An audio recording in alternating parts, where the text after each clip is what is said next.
ஹைதராபாத்துக்கு போன பிறகு ரேகா எங்கள் சத்யாவுக்கு கால் பண்ணுறாங்க. சத்யாவும் கால் அட்டன் பண்ண உடனே மேலே மாடிக்கு வேகமாக ஓட சந்திராவுக்கு திரும்ப திரும்ப எத்தனை தடவை சொல்லி சத்யாவுக்கு புரிய வச்சாலும் அதை புரிஞ்சுக்கிற பக்குவத்தில் அவன் இல்லையே, இன்னமும் மாப்பிள்ளை கொடுக்குற தைரியத்தில் தான் இவன் இருக்கானான்ற ஒரு கோவம் எங்கள் சந்திராவுக்கு இருக்குது. மேலே மாடிக்கு போன எங்கள் சத்யாவோ ரேகா கிட்டே பேசுகிறாங்க. ரேகா எப்படி இருக்க, அங்கே எதுவும் உனக்கு பிரச்சனை இல்லையே, நல்லா இருக்கியான்னு சொல்லி கேட்க, எனக்கு என்ன இங்கே பிரச்சனை இருக்க போகுது, அப்பாவுடைய கம்பெனி தானே, எனக்கு இங்கே எந்த பிரச்சனையும் இல்லை, ஏன் திடீர்னு இப்படி கேட்குறேன்னு சொல்லி கேட்க, இது மனசுக்கு ஒரு மாதிரி சரியாக படாமல் இருந்துச்சு, அதனால தான் கேட்டேன்னு இங்கே சத்யா சொல்கிறாங்க. ரேகா உடனே இங்கே சத்யா கிட்ட, ஆமாம் அங்கே வேறு எதுவும் பிரச்சனை இல்லையே, ஆமாம் உங்கள் வீட்டில் உங்கள் அம்மா சமாதானம் ஆகிட்டாங்களா, சீதா இவங்களாம் என்ன சொல்கிறாங்க, திரும்பவும் என்னை கல்யாணம் பண்ணிக்க வேண்டாதா சொல்கிறாங்களா, எங்கள் அம்மாவுக்கு பயந்தவங்க ரொம்ப பயப்படுறாங்களா அப்படின்னு அங்கே சத்யாவை பார்த்து ரேகா கேட்காதுக்கு சத்யா சொல்கிறாங்க, ஆமாம் ரேகா நீ சொல்கிறது எல்லாமே சரிதான், இப்போ வரைக்கும் எங்கள் அம்மா அந்த பயத்துலேருந்து மீண்டு வரல, எவ்வளவோ சொல்லி நான் புரிய வச்சு பார்த்துட்டேன், ஆனால் எங்கள் அம்மா அதை புரிஞ்சுக்கிற பக்குவத்துலேயும் இல்லை அப்படின்னு சொல்ல, சரி டேடி கம்பெனிக்கு போனிய, டேடி என்ன பண்ணிகிட்ருக்காருன்னு சொல்லி கேட்க, அவர் எப்போதும் போல தான் இருக்காருன்னு சொல்கிறாங்க, உங்ககிட்ட நார்மலாக தான் பேசுகிறாங்க இல்லையா அப்படின்னு சொல்லி கேட்குறாங்க ரேகா. அதுக்கு சத்யாவும், ஆமாம் அப்படி தான் தெரியுது, என்கிட்ட எந்த விதமான கோவமோ இந்த மாதிரி எதுவுமே இல்லாத மாதிரி தான் இருக்குது அப்படின்னு சத்யா சொல்லிட்டு இருக்காங்க. அப்புறம் இன்னொரு முக்கியமான விஷயம் தெரியுமா, எங்கள் அக்காவை கத்தியால் குத்தி கொலை பண்ண முயற்சி பண்ணதே உங்கள் அம்மா தான்ற விஷயம் தெரிய வந்துருச்சுல அப்படின்னு சொல்ல, ஆமாம் ஆமாம் இந்த விஷயத்த நானுமே கேள்விப்பட்டேன், ஏன்னா நான் ஃபஸ்ட்டு முத்து அண்ணாவுக்கு தான் ஃபோன் பண்ணி விஷயத்தை கேட்டேன் அப்படின்னு சொல்கிறாங்க.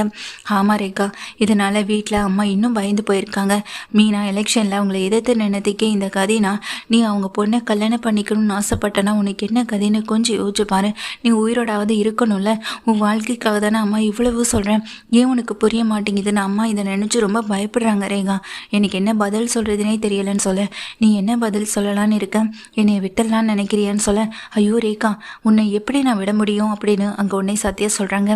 நீ என்னை விட்டுட்டனா அதுக்கப்புறம் இந்த ரேகாவை நீ பார்க்கவே முடியாதுன்னு ரேகா சொல்லும்போது அதுக்கு சத்யாவும், ஏய் அப்படிலாம் எதுவும் பேசாத, உனக்கு எதுவும் ஆகாது, எனக்கு எதுவும் ஆகாது, நம்ம வாழ்க்கையில் நம்ம ரொம்ப சந்தோஷமாகவே இருப்போம் அப்படின்னு சொல்லிட்டு இருக்காங்க.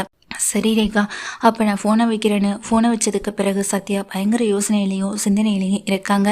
என்ன பண்ணுறது ஏது பண்ணுறதுன்னு ஒன்றுமே புரியாத பட்சத்தில் இங்கே ரேகாவும் இருக்க, ரேகாவுக்கு சத்யா சொன்ன விஷயம் அப்போ தான் ஞாபகம் வருது, அவங்க வீட்டு பாத்திரத்தை அடமானம் வச்சது இது எல்லாத்துக்கும் காரணம் தாமாவாக தான் இருக்குமோ, ஏன்னா அவங்க தான் இந்த மாதிரியான தொழிலெலாம் பண்ணுறவங்க, ஏற்கனவே பல வீடுகளை அபகரித்தவங்க, இதெல்லாம் நமக்கு பிடிக்காதனால தானே நம்ம அப்பா கூடவே இருக்கோம், அம்மாவோட எந்த ஆக்டிவிட்டீஸும் பிடிக்கலன்றதுக்காக தானே அவங்கள விட்டு நம்ம விலகி இருந்தோம், பல பேருடைய வாழ்க்கையில் விளையாண்ட இவங்க இப்போது சத்யாவுடைய அக்கா வாழ்க்கையிலையும் விளையாடணும்னு நினைக்கிறாங்களா, அந்த வீட்டில் இருக்கவங்களுடைய பத்திரத்தை வாங்கி இப்படி பணத்தை வந்துட்டு கடன் பட்டிருக்காங்க அப்படிலாம் சொல்கிறதுக்கு என்ன அவசியம் இருக்குது அப்படின்ற ஒரு சிந்தனை மட்டும் ரேகாவுக்கு ஓடிக்கிட்டே தான் இருக்கு.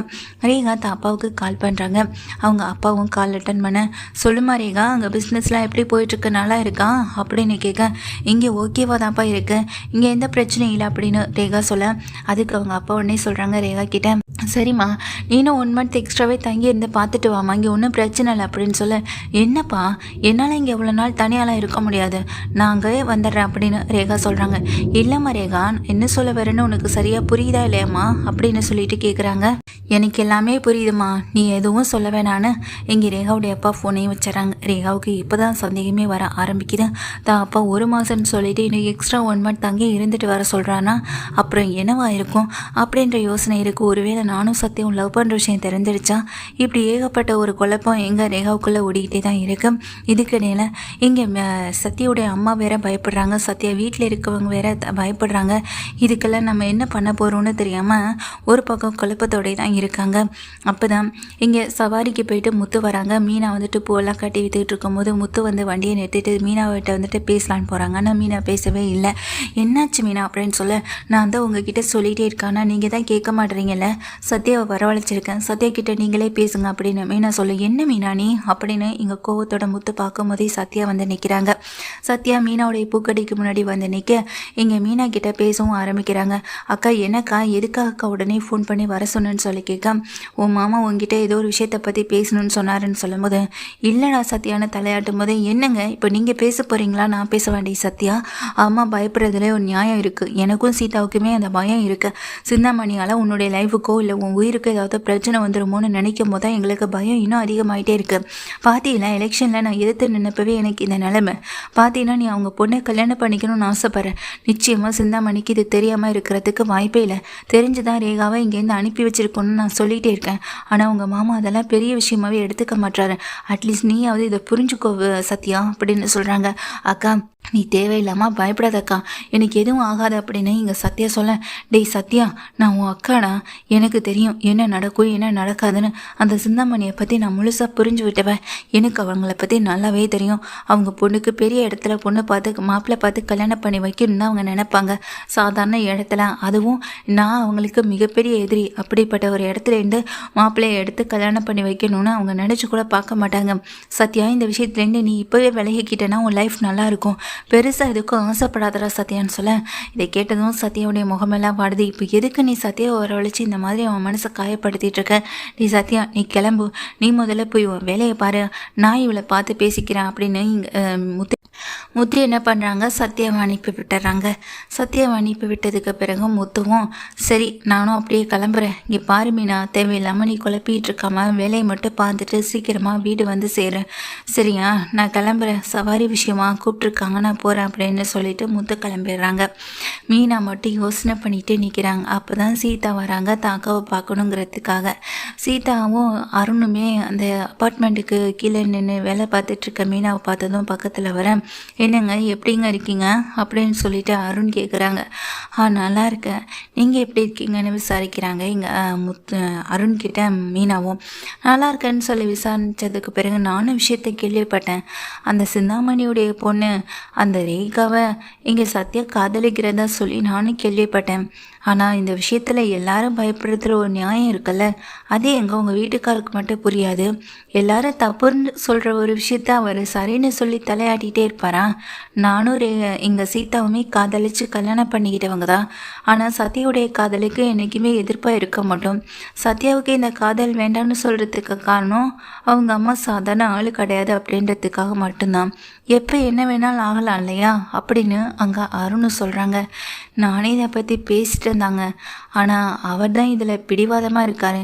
காதலிக்கிற ஒருத்தவங்களை எப்படி பிரிக்க முடியும்னு சொல்கிறாரு அப்படின்னு சொல்ல, நானும் சீதாவும் தான் காதலித்தோம், எங்கள் காதலுக்கு மட்டும் ஏன் எதிர்ப்பு தெரிவித்தாரு அப்படின்னு சொல்லிட்டு இங்கே கேட்குறாங்க அருணும். அன்னைக்கு நீங்கள் எல்லோரும் எங்கள் காதலுக்கு ஓகே சொன்னீங்க, ஆனால் அவர் மட்டும் முடியவே முடியாதுன்னு சொல்லிட்டு வீண் பண்ணினார். இன்றைக்கி நாம் எல்லோரும் சத்யா காதலுக்கு எதிர்ப்பாக நிற்கிறோம் வேண்டான்னு சொல்லி, ஆனால் இப்போ அவர் சத்யா காதலை கல்யாணத்தில் கொண்டு போய் நிறுத்துவேன்னு சொல்லிட்டு நின்றுட்டுருக்காரு. இதெல்லாம் சரியாங்க இருக்கு அப்படின்னு அருணும் கேட்குறாங்க. அதுக்கு மீனாவும் இல்லை நானுமே இதை பற்றி பேசி பார்க்குறேங்க, இதில் பிரச்சனை பண்ணுறதுக்கு எதுவுமே இல்லை, சத்யா கிட்டே சொல்லிட்டேன், நீங்களும் சத்யா கிட்டே பேசுங்கன்னு எங்கள் சீதாவும் சொல்கிறாங்க. ஆமாக்கா எனக்கும் பயமாக தாக்கா இருக்குது அப்படின்னு எங்கள் சீதா ஒரு பக்கம் பயத்தோடய இருக்காங்க. இதுக்கிடையில் வந்து சீதாவும் அருணும் சொல்லிட்டு இங்கேருந்து கிளம்பி போக, அதாவது முத்து வந்துட்டு சவாரி விஷயமா வெளியே போனாங்க இல்லையா, அப்போ தான் ஒரு கார் வந்துட்டு அங்கேருந்து வேகமாக போகிறதையும் பார்க்குறாங்க.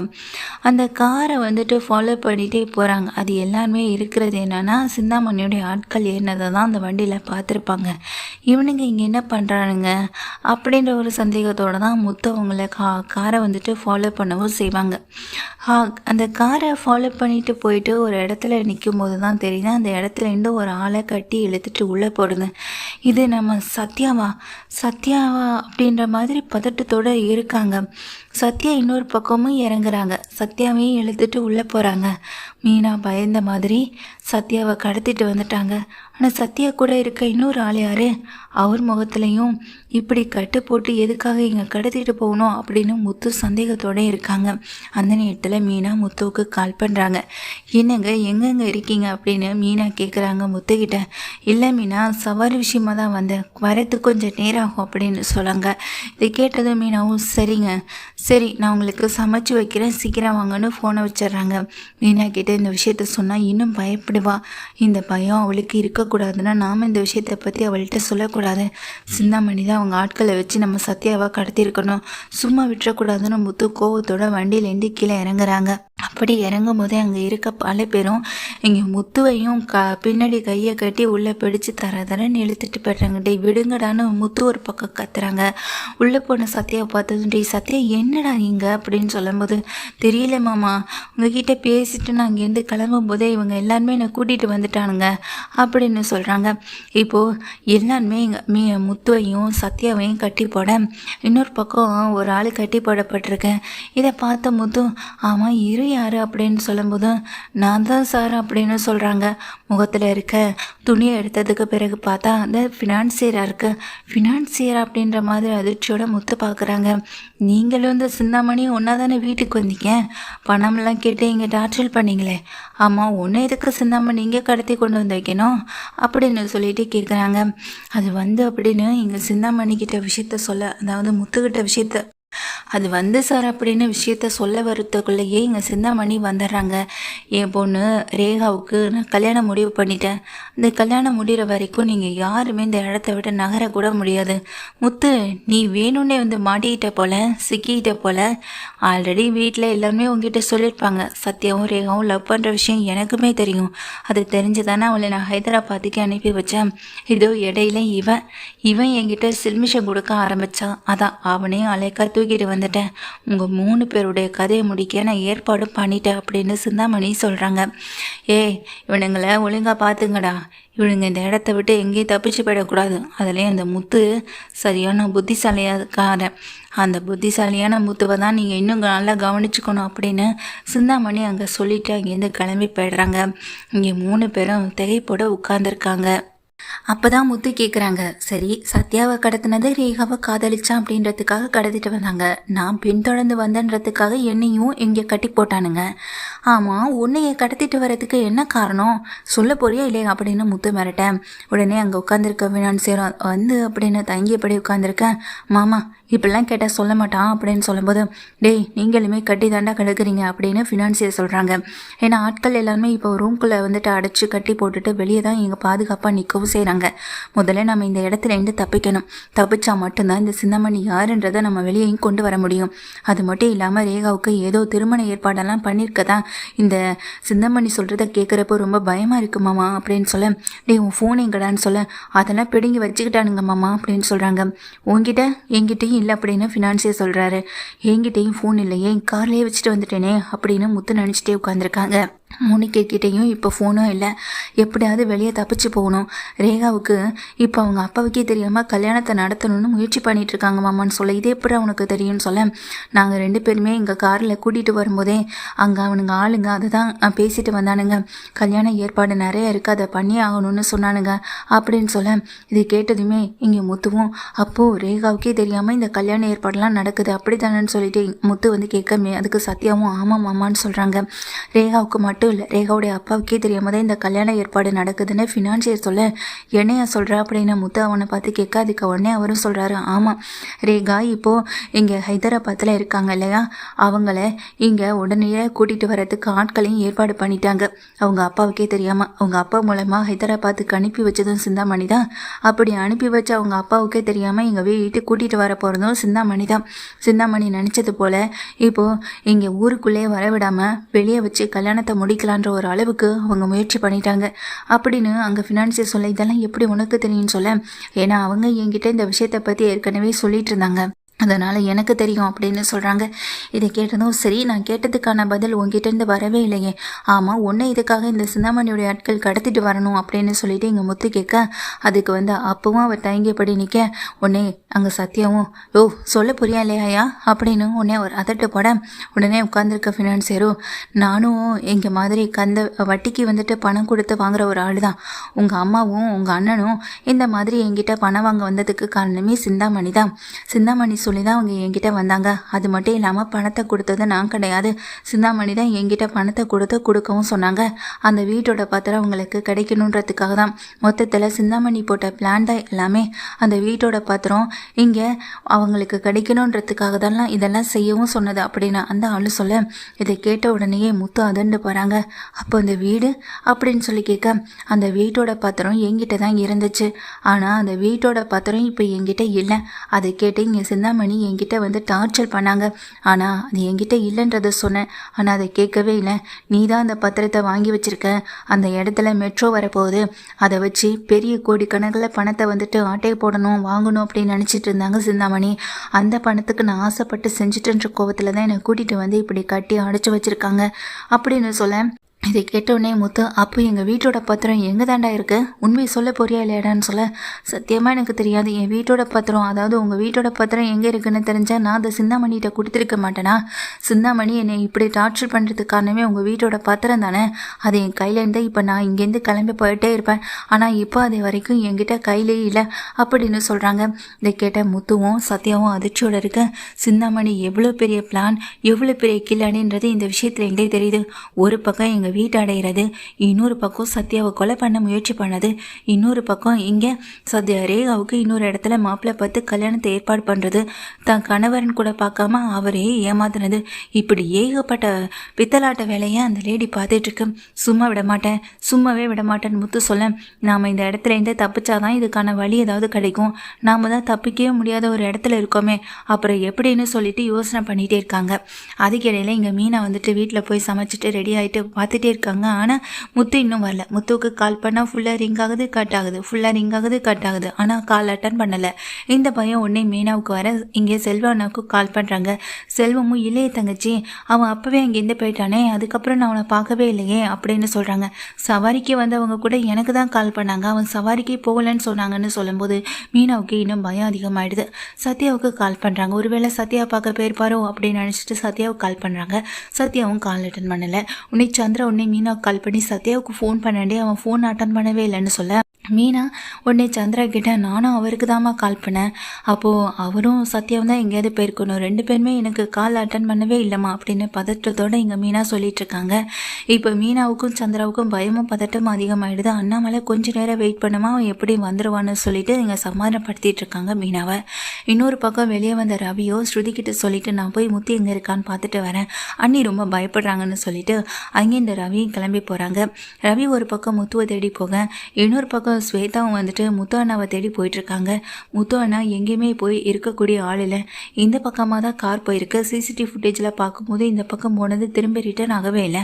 அப்போது இங்கே போன கார் எங்கே தான் போயிருக்க முடியும்னு சொல்லிட்டு எங்கள் ஸ்வேதாவுக்கும் ரவிக்கும் ஒரு பக்கம் சந்தேகம் வருது. ரெண்டு பேருமே ஒரு பக்கம் தேடுறாங்க, ஆனால் எங்கேயுமே கிடைக்கல. பேசாமல் போலீஸ் ஸ்டேஷனில் கம்ப்ளைண்ட் கொடுத்துடலாமான்ற ஒரு யோசனையும் வருது. சரின்னு சொல்லிட்டு ரவிக்கு வேறு வழியே இல்லை. ஸ்வேதா ரவி ரெண்டு பேருமே சேர்ந்து தான் போலீஸ் ஸ்டேஷனுக்கு போகவும் செய்கிறாங்க. போலீஸ் ஸ்டேஷனுக்கு போனதுக்கு பிறகு அங்கே ரவி சொல்கிறாங்க, இது மாதிரி முத்துவை காணோம், முத்துவும் சத்யாவும் இன்னும் வீடு வந்து சேரல, அவங்க ரெண்டு பேரும் எங்கே இருக்காங்கன்னு தெரியல, காணாமல் போய் ரொம்ப நேரம் ஆகுதுன்னு சொல்ல, ஒருத்தவங்க காணாமல் போயிட்டு 24 மணி நேரம் ஆன பிறகு தான் கம்ப்ளைண்ட் எடுக்க முடியும் அப்படின்னு ஸ்டேஷனில் இருக்கவங்கள சொல்லிடுறாங்க. இதனால் ஸ்வேதாவும் வெளியே வந்து நிற்கிறாங்க, ரொம்ப ஃபீல் பண்ணியபடி ரவியும். அப்போ அங்கே வர அருண் விஷயத்தை கேள்விப்பட்டதுக்கு பிறகு கொஞ்ச நேரத்துக்கு முன்னாடி வரைக்கும் நாங்கள் அவங்கள போய் பார்த்து பேசிட்டு தானே வந்தோம், அப்போ கூட சவாரி விஷயமா போயிருக்கதா தானே மீனா சொன்னாங்க அப்படின்னு சொல்ல, ஆமாம் ஆனால் சவாரியை கூட அவன் அட்டன் பண்ணவே இல்லைன்னு இப்போ தான் செல்வானாவும் சொன்னதா மீனா அண்ணி சொல்லிட்டு இருந்தாங்க. எங்கே போனால் என்ன ஆனான்னு ஒன்றுமே தெரியலைன்னு சொல்லும்போது, இப்போ இதுக்கு என்னது பண்ணுறது, கொஞ்சம் நேரம் வெயிட் பண்ணுங்க, எப்படியும் வந்துடுவார் அப்படின்னு சொல்லிட்டு இருக்காங்க எங்கள் அருணும். ஆனால் கொஞ்சம் நேரம் ஆக ஆக வீட்டில் இருக்கவங்களுக்கு பயமும் பதட்டமும் கூடுதலாகவே வந்து தொத்திக்குது. ஸ்வேதாவோ இங்கே அப்போ தான் வீட்டுக்கு வராங்க. வீட்டுக்கு வந்து உட்காராங்க. மீனா பயப்படாதீங்க, எப்படியுமே முத்து வந்துடுவாங்கன்னு சொல்ல, எனக்கு இப்போ தான் பயமே அதிகமாகுதுங்க, சிந்தாமணி ரெண்டு பேரும் ஏதாவது பண்ணிடுவாங்களோன்னு எனக்கு கொஞ்சம் பயமாக இருக்குங்க அப்படின்னு சொல்லிட்டு இருக்காங்க. அந்த நேரத்தில் தான் ரேகா கால் பண்ணுறாங்க எங்கள் மீனாவுக்கு. நான் சத்யாவுக்கு கால் பண்ணி பார்த்தா சத்யா கால் அட்டன் பண்ணவே இல்லை. நாங்கள் லவ் பண்ண விஷயம் எங்கள் அம்மாவுக்கு தெரிஞ்சிடுச்சு போல். எங்கள் அம்மா எனக்கு யாருக்குமே தெரியாமல் கல்யாணத்துக்கு ஏற்பாடு பண்ணிட்டாங்க. நான் ஹைதராபாத்லேருந்து இப்போ இங்கே வந்துட்டேன். ஊருக்கு வெளியே இருக்க ஒரு மண்டபத்தில் தான் இருக்கேன். தயவு செஞ்சு எனக்கு ஹெல்ப் பண்ணுங்க மீனா அப்படின்னு சொல்லிட்டு ஒரு வாய்ஸ் நோட் வருது. இதை பார்த்ததுமே மீனாவுக்கு இன்னும் பெரிய அதிர்ச்சி ஆகுது. அப்போ நிச்சயமாக இது எல்லாமே சிந்தாமணியுடைய வேலையாக தான் இருக்கும் அப்படின்னு நினைக்கவும் செய்கிறாங்க. அப்போ தான் ஸ்வேதா என்ன பண்ணுறாங்க, தன் கையில் வச்சுருக்க ஒரு கவர் எடுத்து டேபிள் மேலே வைக்கிறாங்க. அப்போ அதை பார்த்துட்டு இருக்க ஸ்ருதி, இது என்ன கவர் அப்படின்னு சொல்லிட்டு கேட்க, அது வந்து எனக்கு தெரிஞ்ச ஒருத்தவங்க கடன் வாங்கணும்னு சொல்லியிருந்தாங்க, அது விஷயமா பேசலான்னு தான் நான் அவரை பார்க்க போயிருந்தேன். அப்போது இந்த கவர் வந்துட்டு நான் கொடுத்த கவரோட திரும்ப ரிட்டன் எனக்கே வந்துடுச்சு. ஸோ அதை அப்படியே நான் தான் வச்சுருந்தேன். திரும்ப நான் வீட்டுக்கு போனதுக்கு பிறகு தான் அந்த பத்திரத்தையும் பார்த்தேன். இது நான் கொடுத்த பத்திரம் கிடையாதுன்றது தெரியும். நான் கொடுத்த பத்திரத்தோடு சேர்த்து இன்னொருத்தவங்களுடைய வீட்டு பத்திரமும் என் கைக்கு வந்துடுச்சு. அதை அந்த ஃபினான்சியரை பார்த்து கொடுத்துட்டு போகலான்னு வந்தேன். ஆனால் ஃபினான்சியரை போய் பார்க்க போனால் அவர் அங்கே இல்லவே இல்லை அப்படின்னு சொல்கிறாங்க. இதை கேட்டால் எங்கள் ஸ்ருதியும் அப்படியா சரின்னு சொல்லிட்டு யோசனை பண்ணிகிட்டே இருக்கேன். சரி என்ன பத்திரம்னு சொல்லிட்டு அப்போ தான் மனோஜ் உட்காந்துருக்கவங்க அந்த டேபிளில் இருக்க அந்த பத்திரத்தை எடுத்து பார்த்தா அது தான் வீட்டோட பத்திரமா இருக்கு. இதை பார்த்த உடனே வீட்டில் இருக்க அவன் விஜயாவுக்கும் சரி மனோஜுக்கும் சரி பெரிய அதிர்ச்சியை கொடுக்க அண்ணாமலைக்கும் அந்த விஷயம் தெரிய வந்து உடனே பத்திரத்தை வாங்கி பார்க்குறாங்க. இந்த பத்திரம் இது நம்ம வீட்டோட பத்திரமானு சொல்ல அப்படியாங்கள் இதை நான் எடுத்து கூட பார்க்கவே இல்லை. பத்திரம் மாறி போச்சுன்ற விஷயம் மட்டும் தெரியும். அதை ரிட்டர்ன் பண்ணலான்னு தான் வந்தேன். ஆனால் அவருமே அங்கே இல்லை அப்படின்னு சொல்லிட்டு இருக்காங்க. அப்போது எனக்கு தெரிஞ்சு சிந்தாமணி ஏதோ பெரிய பிளான் பண்ணிட்டு இருக்கான்னு தெரியுது அப்படின்னு அண்ணாமலை சொல்ல மீனாவும் அதே தான் மாமா நானும் நினைக்கிறேன். இப்போ இவரையும் காணும் சத்தியமையும் காணேன்னா 2 பேருமே சிந்தாமணியோட கஸ்டடியில் தான் இருக்கணும் அப்படின்னு சொல்ல உடனே ரவி சொல்கிறாங்க. அப்போ பயப்படாதீங்க அண்ணி, நிச்சயமாக முத்து கண்டிப்பாக சத்யாவையும் காப்பாற்றி அவனையும் காப்பாற்றிப்பான். அவனை எதுவுமே செஞ்சிட முடியாதுன்னு சொல்லிட்டு இங்கே சொல்லவும் செய்கிறாங்க.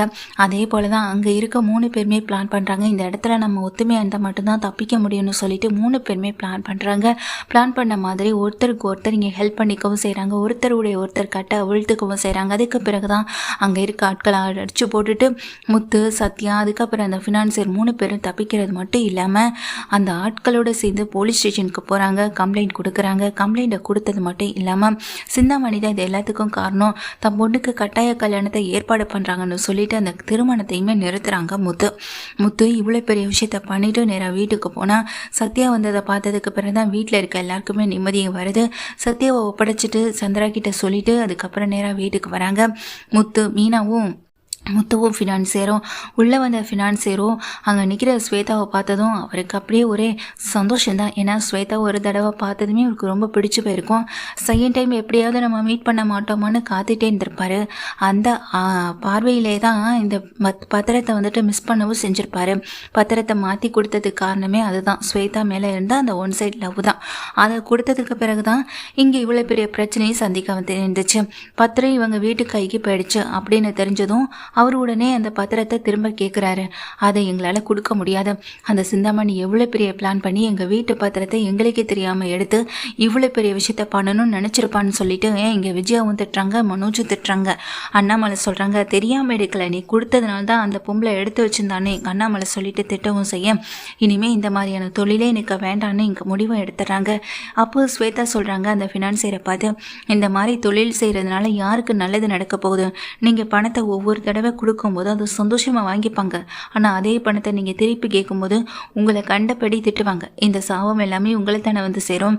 அதுக்காக தான் சொல்கிறது, நியாயமாக உண்மையாக உழைச்சி சம்பாதிக்கலாம். இப்படி பணத்தை வட்டிக்கு விட்டு சம்பாதிக்கிறதுனால எந்த நல்லதும் யாருக்கும் நடக்க போகிறதும் கிடையாது.